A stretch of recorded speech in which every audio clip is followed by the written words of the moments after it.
Friends, कैसे हैं आप सभी लोग। आशा करता हूँ आप सभी लोग अच्छे होंगे। तो एक्स रेज में मैं इसका आगे का एक्सप्लेनेशन बता रहा हूँ। X rays are discovered by Roentgen in 1895।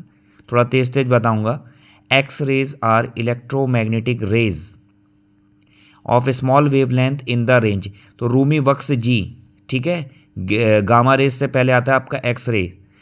54 angstrom to 10 angstrom longer wavelength X-rays are called soft X-rays because of comparative smaller energy.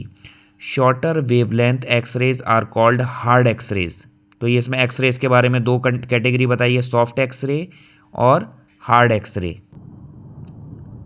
तो बच्चों, लॉन्गर वेवलेंथ जो एक्सरेज होती हैं उसको शॉर्ट एक्सरेज बोला जाता है, और जो शॉर्टर वेवलेंथ की एक्सरेज होती हैं उसको हार्ड एक्सरेज बोला जाता है। Because of greater energy X rays are produced by fast moving electrons. These electrons are produced in the Coolidge tube by filament and focused by the metallic reflector जी। जी इसको रिफ्लेक्ट कर मतलब फोकस करता है। These electrons are accelerated towards the target T with the help of high tension source. The target must be cooled to remove the unwanted heat inside the Coolidge tube. Generally, target is of tungsten or molybdenum because these elements are highly atomic number and highly melting point. Melting point will high atomic number gives X-ray. The intensity and frequencies of X-ray can be controlled with the help of the low tension source. तो ये जो elements होते हैं इनका high atomic number होता है और high melting point होता है।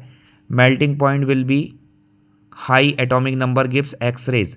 ये इंटेंसिटी और फ्रीक्वेंसी जो होती है एक्स-रे की उसको कंट्रोल करते हैं हम इसमें एक जो लो टेंशन सोर्स लगा है इसके द्वारा। Intensity of X-rays is controlled by controlling the number of electrons striking the target upper scored. The wavelength or frequency of X-rays can be controlled with the help of high tension source. Greater the potential difference between filament and target, greater the frequency. तो directly proportional हो गया। Greater potential difference होगा तो greater frequency होगी x-ray की, and smaller will be the wavelength of x-rays. तो wavelength क्या हो जाएगी इसकी, स्मॉल हो जाएगी। ठीक, तो ये रिलेशन है इसमें।